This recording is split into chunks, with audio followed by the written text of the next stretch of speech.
जय हिंद, वंदे मातरम। सर्वदृश्य तरंगों द्वारा जुड़ने वाले परीक्षा की तैयारी में रमे हुए प्यारे छात्रगण, कैसे हैं आप? आशा करता हूं कि आप स्वस्थ जग और खुश मिजाज होंगे, बहुत ही बढ़िया से होंगे। आइए इस वीडियो के माध्यम से हम जुड़ते हैं कि 12वीं कक्षा के तहत जो अर्धनारीश्वर पाठ है उसमें मुख्य प्रश्न जो परीक्षा में आते हैं वो क्या हैं, उनके सटीक उत्तर क्या हैं। आइए अविलंब हम जुड़ते हैं प्रश्नों की कड़ी से एवं उसके सटीक उत्तर से। पहला प्रश्न है कि यदि संधि की वार्ता कुंती और गंधारी के बीच हुई होती तो बहुत संभव था कि महाभारत न मचता। लेखक के इस कथन से आप कहां तक सहमत हैं? अपने पक्ष का सटीक रखें, अपने पक्ष को सटीक रखें, अपने पक्ष को दें। इस संदर्भ में आप अपना उत्तर सटीक लिख सकते हैं। पहला जो अनुच्छेद होगा अर्थात जो उत्तर आपका होगा वह 2 अनुच्छेद में होगा। पहले अनुच्छेद में आप परिस्थितियों को देंगे और उसमें क्या लेखक का क्या विचार है। तो पहले अनुच्छेद की शुरुआत होती है कि प्रस्तुत निबंध अर्धनारीश्वर में राष्ट्र कवि दिनकर ने नारी शक्ति की मर्यादा एवं महानता को दर्शाने का प्रयास किया है। इसी प्रसंग में उन्होंने चर्चा की है कि यदि संधि की वार्ता कृष्ण और दुर्योधन के बीच न होकर कुंती और गंधारी के बीच हुई होती तो संभवतः महाभारत नहीं होता और दूसरा ही रूप होता, अर्थात समाज का दूसरा रूप उस समय होता। इस संदर्भ में जहाँ तक दिनकर की इस उक्ति का तात्पर्य है उससे सहमति की बात है। तो इस संदर्भ में आपका विचार होगा, आप उत्तर में ये लिख सकते हैं कि जहाँ तक दिनकर की उक्ति से सहमति की बात है तो इस संदर्भ में 2 पहलू हमारे समक्ष हैं। प्रथम पहलू यह कि पुरुष स्वभाव से ही निष्ठुर और कठोर होते हैं। युद्ध के समय उसे इसका ध्यान नहीं रहता कि रक्तपात के पीछे जिनका सिंदूर बहने वाला है उनका क्या हाल होगा। दूसरा पहलू यह कि ऐसे अवसरों पर नारियों में इस भावना की फिक्र होने की संभावना प्रबल होती है कि दूसरी नारियों का सुहाग उसी प्रकार कायम रहे जैसा कि वे अपने बारे में सोचती हैं। ऐसा इसलिए कि नारियां पुरुषों की तुलना में कम निष्ठुर और एवं कठोर हुआ करती हैं। यह बात बिल्कुल सत्य है कि कुंती एवं गंधारी दोनों अपने पुत्रों को राजा बनते देखना चाहती थी, परंतु इतनी बात तो तय है कि वे इसके लिए इतने बड़े रक्तपात को कभी स्वीकार नहीं करती। दोनों चाहती थी कि युद्ध न हो। अतएव मेरे विचार से यदि वार्ता होती गंधारी और कुंती में तो कोई न कोई रास्ता जरूर निकलता कि युद्ध न हो। अगला प्रश्न है कि अर्धनारीश्वर की परिकल्पना क्यों की गई? अर्धनारीश्वर की कल्पना क्यों की गई? आज इसकी क्या सार्थकता है? उत्तर है, सटीक उत्तर इसका आप परीक्षा में लिख सकते हैं कि अर्धनारीश्वर शंकर और पार्वती का कल्पित रूप है जिसका आधा अंग पुरुष और आधा अंग नारी का होता है। स्पष्ट ही यह कल्पना शिव और शक्ति के बीच पूर्ण समन्वय दिखाने के लिए की गई होगी। इतना ही नहीं अपितु अर्धनारीश्वर की कल्पना में कुछ इस बात का भी संकेत मिलता है कि नर नारी पूर्ण रूप से समान है। अर्थात इस भाव तत्व की प्रधानता है कि अर्धनारीश्वर जो हमें संकेत देता है कि नर नारी का रूप है वह पूर्ण रूप से समान है। उनमें से एक गुण दूसरे के दोष नहीं हो सकते। अर्थात नरों में नारियों के गुण आए तो इससे उनकी मर्यादा हीन नहीं होगी बल्कि उनकी पूर्णता में और वृद्धि होगी। पुरुष अगर नारी की कोमलता, दया, सरलता, श्रद्धा विश्वास जैसी भावनाएं अपने में ला ले तो उसके जीवन में पूर्णता का बोध होगा और उनका व्यक्तित्व उदात्त एवं भव्य हो जाएगा। इसी बात को वे आगे कहते हैं कि पुरुष अगर नारी की कोमलता, दया, ममता, सरलता अपना ले तो उनका व्यक्तित्व पूर्ण हो जाएगा, अर्थात उनमें पूर्णता का बोध होगा। उसी प्रकार अगर नारी में अपने गुण, नारी में भी जो गुण पौरुष के होते हैं वे समावेशित हो जाएं, माता एवं पिता दोनों की भूमिका भी अच्छी तरह से निभा सकते हैं।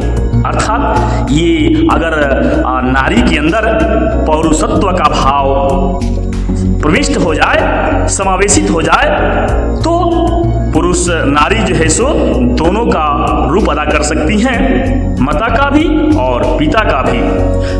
इस तरह से जहाँ तक इसकी सार्थकता की बात है, इस संदर्भ में आपका दूसरा अनुच्छेद होगा कि वर्तमान माहौल में, वर्तमान परिवेश में अर्धनारीश्वर की सार्थकता बिल्कुल है, क्योंकि लेखक के अनुसार जो आज पुरुष और स्त्री में अर्धनारीश्वर का यह रूप कहीं देखने को नहीं मिलता है, वह संसार में स्त्री एवं पुरुष में दूरियां बढ़ाने का काम कर रहा है। संसार में सर्वत्र पुरुष पुरुष हैं और स्त्रियां स्त्रियां हैं।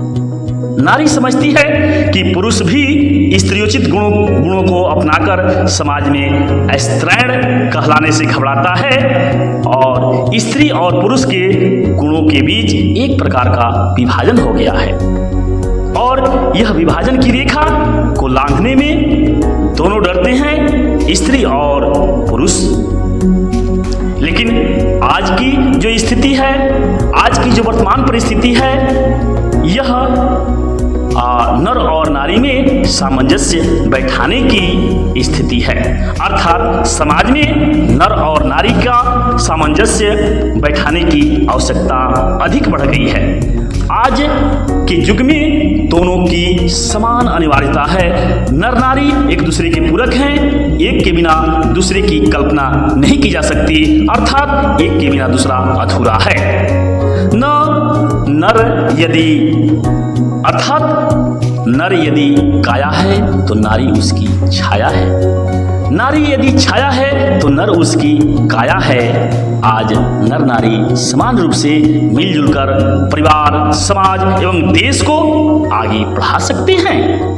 अतः अर्धनारीश्वर की परिकल्पना आज के वर्तमान समाज में अत्यधिक सार्थक है, इसकी प्रासंगिकता की अति आवश्यकता है। अगला प्रश्न है कि दिनकर जी रविन्द्रनाथ प्रसाद और प्रेमचंद के चिंतन से बिल्कुल दुखित हैं, असंतुष्ट हैं, ऐसा क्यों? सटीक उत्तर है कि रविन्द्रनाथ टैगोर, जयशंकर प्रसाद एवं प्रेमचंद के चिंतन जो भी हैं वे नारियों के प्रति भिन्न रहे हैं। इन कवियों और रोमांटिक चिंतकों में नारी का जो स्वरूप प्रकट हुआ वह भी उसका अर्धनारीश्वर रूप नहीं है। अगर इनके विचारों पर हम अवलोकन करें, विचारों पर ध्यान दें, तो पता चलेगा कि इनके अंदर क्या कमियां थी और क्यों दिनकर जी इनके विचारों से असंतुष्ट थे। आइए हम देखते हैं प्रेमचंद ने क्या कहा है नारी के संदर्भ में और पुरुष के संदर्भ में। प्रेमचंद जी की उक्ति है कि पुरुष जब नारी के गुण अपना लेता है तब वह देवता बन जाता है, किंतु जब नारी नर के गुणों को सीखती है, नर के गुणों को अपनाती है, तब वह राक्षसी बन जाती है। इस विचार से दिनकर जी बिल्कुल असंतुष्ट हैं। इसी प्रकार जयशंकर जी ने भी अपनी इड़ा के विषय में बात जो कही है वह है कि इड़ा वह नारी है जिसने पुरुषों के गुण सीखे हैं। तो निष्कर्ष यही निकलेगा कि प्रसाद जी भी नारी को पुरुषों के क्षेत्र से अलग रखना चाहते थे। अर्थात जयशंकर प्रसाद की रचनाओं में भी कुछ ये भाव झलकते हैं। जहाँ तक रविंद्रनाथ टैगोर की बात है, इन्होंने नारियों के बारे में कुछ जो विचार दिए थे वे भी दिनकर जी को पसंद नहीं है। क्या कहते हैं कि नारी की सार्थकता उसकी भंगिमा के मोहक और आकर्षक होने में है, केवल पृथ्वी की शोभा, केवल आलोक, केवल प्रेम की प्रतिमा बनने में है।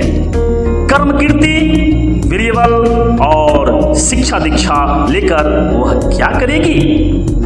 इस रविंद्रनाथ टैगोर के विचार से दिनकर जी बहुत क्षुब्ध हुए और इससे असंतुष्ट हैं। दिनकर जी का मानना है कि नारियां अब भी अभिशप्त नहीं है, यतियों का अभिशप्त काल समाप्त हो चुका है। अब नारी विकारों की खान और पुरुषों की बाधा नहीं मानी जाती हैं। अब नारी प्रेरणा का उद्गम है, शक्ति का स्रोत है। अब वह पुरुषों की थकान की महौषधि है। अतः नारी और नर एक ही द्रव की ढली दो प्रतिमाएं हैं, वे एक दूसरे की पूरक हैं। इसलिए हमारी संस्कृति में, हमारी सभ्यता में यह बात स्पष्ट झलकती है कि यत्र नार्यस्तु पूज्यन्ते रमन्ते तत्र देवता। इस बात की पुष्टि दिनकर जी करते हैं। अगला प्रश्न है कि प्रवृत्ति मार्ग और निवृत्ति मार्ग से क्या तात्पर्य है, अर्थात प्रवृत्ति मार्ग और निवृत्ति मार्ग से आप क्या समझते हैं? या यूं प्रश्न आ सकता है कि प्रवृत्ति मार्ग और निवृत्ति मार्ग का क्या मतलब है, क्या अभिप्राय है? इसका एक ही उत्तर होगा कि प्रवृत्ति मार्ग गृहस्थ जीवन की एक स्वीकृति का मार्ग है। दिनकर जी के अनुसार गृहस्थ जीवन में नारियों की मर्यादा बढ़ती है। जो पुरुष गृहस्थ जीवन को अच्छा मानते हैं उन्हें प्रवृत्ति मार्गी माना जाता है। जो प्रवृत्ति मार्गी हुए उन्होंने नारियों को गले से लगाया, नारियों का सम्मान बढ़ाया, नारियों की इज्जत प्रतिष्ठा बढ़ाई और प्रवृत्ति मार्गी जीवन में आनंद चाहते हैं और नारी आनंद की खान है। वह ममता की प्रतिमूर्ति है। दया माया ममता सहिष्णुता श्रद्धा आस्था की भंडार है नारी। जहां तक निवृत्ति मार्ग का ताल्लुक है तो इस संदर्भ में दिनकर जी बताते हैं कि निवृत्ति मार्ग गृहस्थ जीवन को अस्वीकार करने वाला मार्ग है। गृहस्थ जीवन को अस्वीकार करना नारी को अस्वीकार करना है। निवृत्ति मार्ग से नारी की मान मर्यादा गिरती है। जो निवृत्ति मार्गी बने उन्होंने जीवन के साथ नारी को भी अलग ढकेल दिया, नारी को भी अलग कर दिया, क्योंकि उनके मतानुसार, उनके कथनानुसार, उनके विचार के अनुसार किसी काम की चीज नारी नहीं है। वे समझते थे कि नारी मोक्ष प्राप्ति में बाधक है। यही कारण था कि प्राचीन विश्व में जब वैयक्तिक मुक्ति की खोज मनुष्य जीवन की सबसे बड़ी साधना मानी जाने लगी, तब झुंड के झुंड विवाहित लोग संन्यास लेने लगे और उनकी अभागिन पत्नियों के सिर पर जीवित वैधव्य का पहाड़ टूटने लगा। बुद्ध, महावीर, कबीर आदि संत एवं महात्मा निवृत्ति मार्ग के समर्थक थे। इस प्रकार निवृत्ति मार्ग और प्रवृत्ति मार्ग में ये फर्क है, अंतर स्पष्ट झलकता है। अगला जो महत्वपूर्ण प्रश्न है कि नारी की पराधीनता कब आरंभ हुई, इसका सटीक उत्तर है कि राष्ट्र कवि दिनकर के अनुसार नारी की पराधीनता, नारी की गुलामी तब प्रारंभ हुई जब मानव जाति ने कृषि का आविष्कार किया। इस कृषि का आविष्कार के चलते प्रतिफल यह हुआ कि नारी घर में और पुरुष बाहर रहने लगा। यहाँ से जिंदगी के दो टुकड़े हो गए। घर का जीवन सीमित और बाहर का जीवन विस्तृत होता गया। छोटी जिंदगी और बड़ी जिंदगी में फर्क दिखने लगा और यहीं से नारी की पराधीनता की शुरुआत हो गई। तो इस प्रकार इस वीडियो के माध्यम से आप अर्धनारीश्वर के तहत आने वाले जो पाठ के जितने प्रश्न हैं उनका सटीक उत्तर से आप जुड़े और शुरू से अंत तक वीडियो से जुड़े रहे। इसके लिए बहुत बहुत धन्यवाद। अगले वीडियो में पुनः मिलते हैं, तब तक के लिए जय हिंद, वंदे मातरम।